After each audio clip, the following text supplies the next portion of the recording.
back, Ram fans. This is Rams Up, your favorite LA Rams podcast. We are proud members of the Fans First Sports Network. That's fansfirstsports.com. You can also follow us on YouTube. Our channel is at LA Rams Up. I'm your host, Mark. You'll hear from my co-host, Tom, on occasion as well. Hey, we're not Rams insiders. We're just longtime fans who love talking about our Los Angeles Rams. Let's get to it. Welcome back, Ram fans. Episode 345, and we are getting closer to the big game, perhaps the most anticipated wild card football game in recent memory, and it's our Rams facing the Lions. This is going to be a great game. Really excited, man. That dome is going to be rocking in Detroit. And let me ask you this. If there's a team that's pretty astute at silent counts on offense, it's our Los Angeles Rams. So they'll probably embrace that. Really looking forward to this game.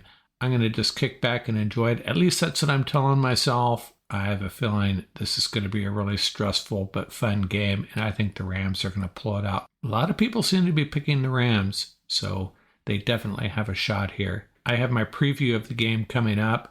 I want to get through some injury news first and then some other stuff. The Friday injury report for the Rams, all questionable. Jordan Fuller, Joseph Noteboom, Troy Reeder, Tyler Higbee, and Kevin Dotson.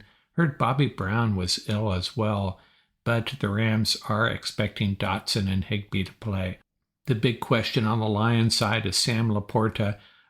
Heard rumors that he had some reps on Thursday, but the official injury report stated that he did not participate, as I reported.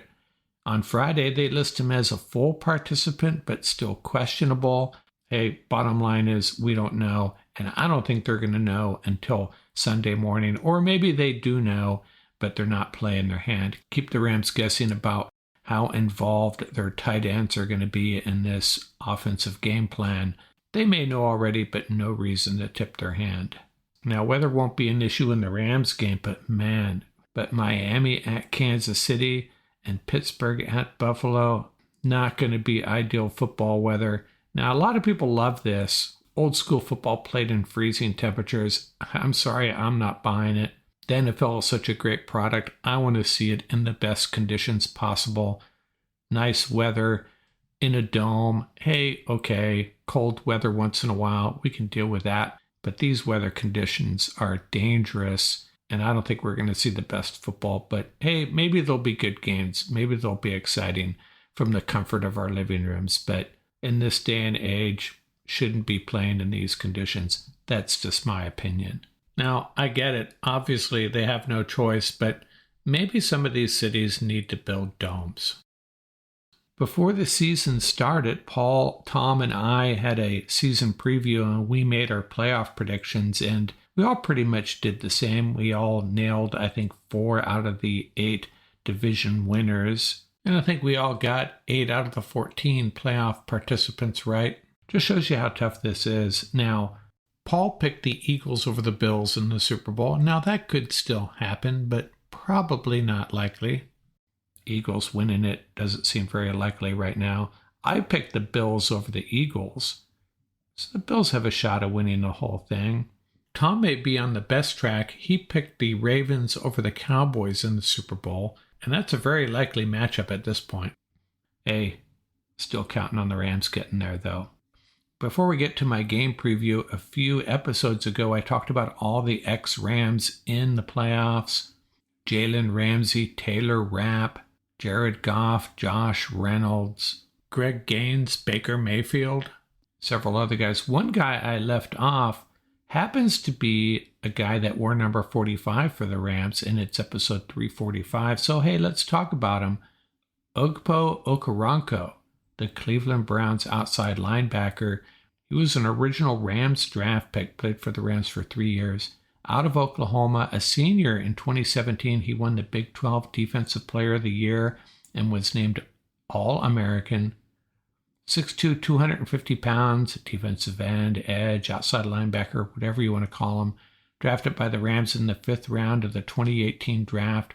was dealing with a foot injury from the get-go, did not get activated until November 5th, and he spent time on IR in both the 2020 and 2021 season as well, but he did get on the field quite a bit and ended up earning a Super Bowl title with the Rams.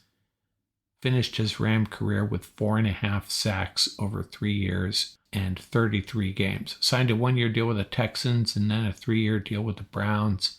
So he'll be playing for the Browns against the Texans on Wild Card Weekend.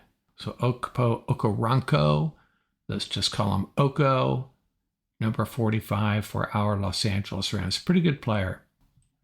Time to preview the Rams wild card matchup with the Detroit Lions. Wow, it's fun saying that. Rams at the Lions wild card weekend, Sunday night, prime time, probably the highlight of this wild card weekend. Our Los Angeles Rams, Matthew Stafford, traveling back to Detroit to face off with Jared Goff, the guy he was traded for. The Lions, led by general manager Brad Holmes, who used to be the Rams draft guru. Rams versus Lions. This is going to be a fun one. Detroit comes in as the NFC North champions, a 12-5 record. The Rams, the 6th seed, second place in the NFC West with a 10-7 record. Game history, Rams lead 45 wins to 41 losses. This series goes all the way back to 1937. The last time they played, 2021, Jared Goff came to SoFi Stadium. The Rams held on for a 28-19 win. The Lions led 13-3 early in the third quarter.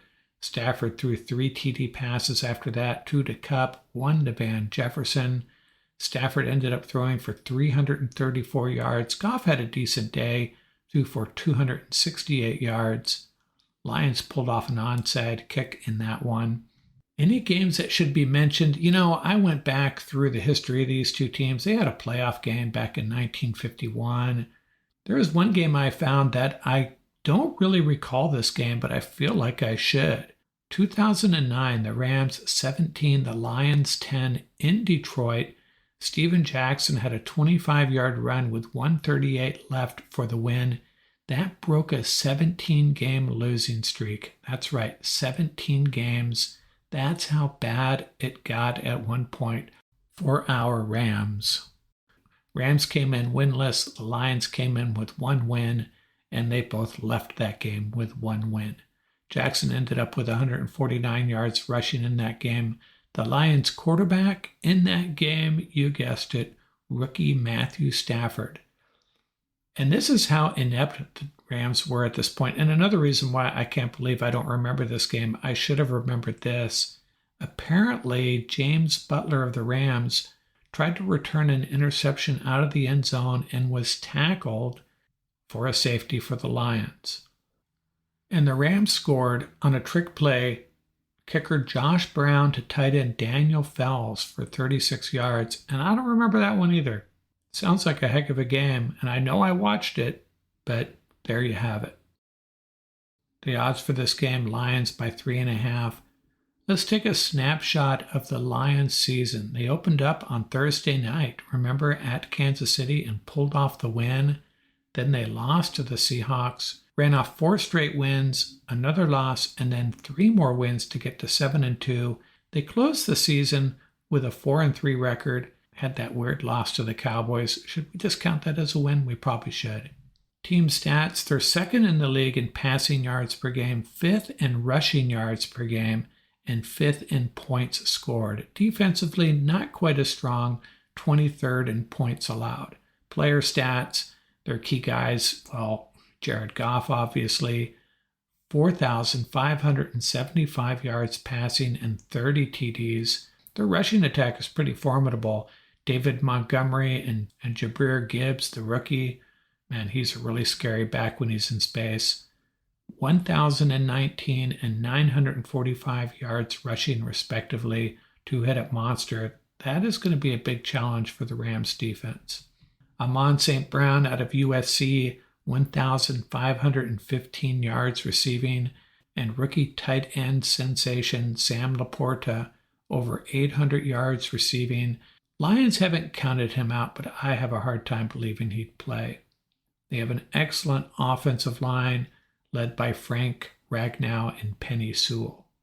Their defense is really nothing special, but they do have two really good linebackers, Alex Anzalone and Jack Campbell, and of course their star defensive end, Aiden Hutchinson.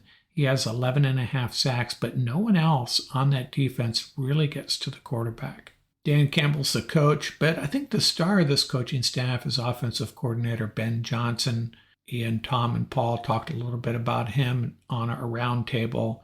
He is a real difference maker, and don't be surprised if he gets offered a head coaching job. There are some Ram connections here with the Lions. I already mentioned Brad Holmes, their GM, who used to be the Rams draft guru, and Josh Reynolds, the old Rams draft pick, their third leading receiver. And you know who their cornerback coach is? Dre Bly, the old Ram.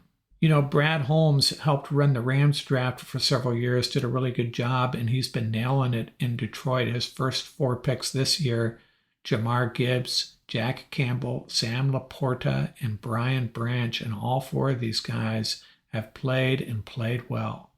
What are my fearsome 4 keys for the Rams to pull off a win here? Well, key number 1 is our secondary has to hold up. Now, the Rams put Ernest Brown on the practice squad, and that started to make sense when they activated Duke Shelley off of IR, given the issues in the secondary. Jordan Fuller is banged up. You know, I have no problem with Ahkello Witherspoon. He's had a great year. But on the other side, Darion Kendrick and or Kobe Durant, really vulnerable at times there. Quentin Lake, he's been a stud playing the slot in that star position. But this defense is still vulnerable. You know, I've documented how many times they've gotten beaten over the top in the last 6-7 weeks.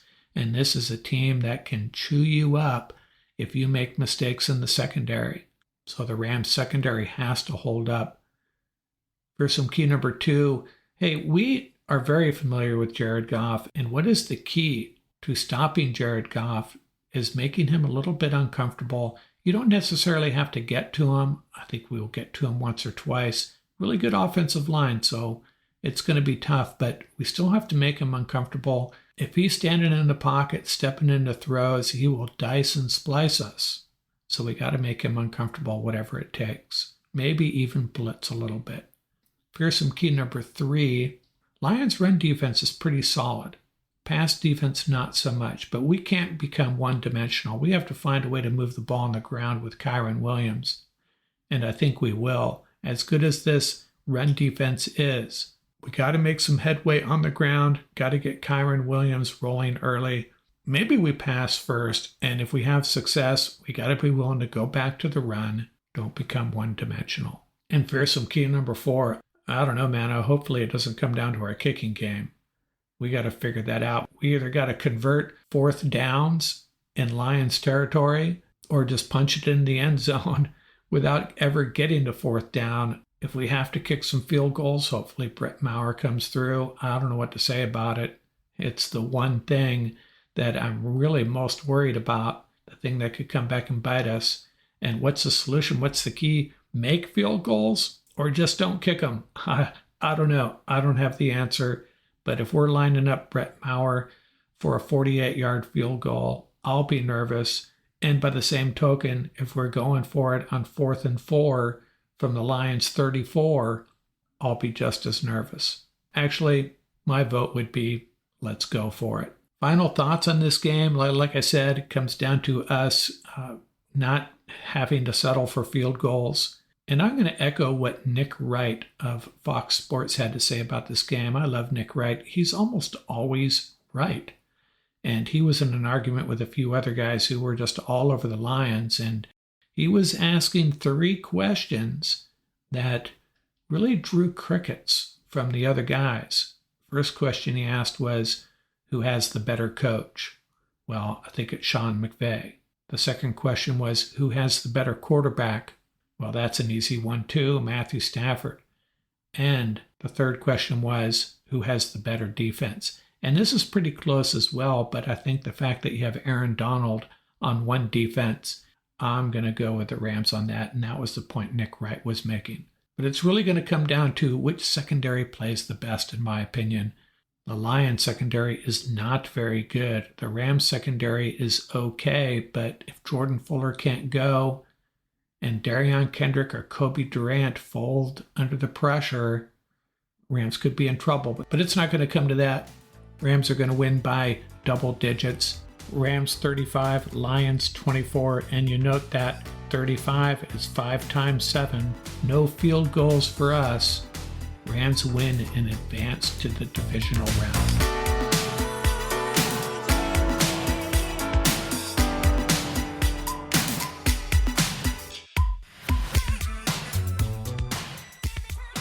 That's going to do it for this episode. Remember, you can reach us at ramsuppodcast@gmail.com. And don't forget about our YouTube channel. Our handle is at laramsup.com.